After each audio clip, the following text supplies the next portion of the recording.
Wabamise. Wabamise. Wabamise. Wabamise.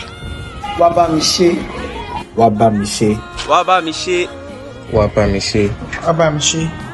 I just want to let you know that Wabamise is coming out soon on all digital platforms by my sister Aditutu Victoria Kalade. Watch out!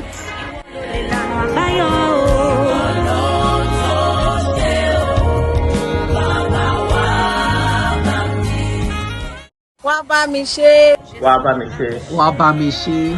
Wabamise. Wabamise. Wabamise. Wabamise. Wabamise. Wabamise.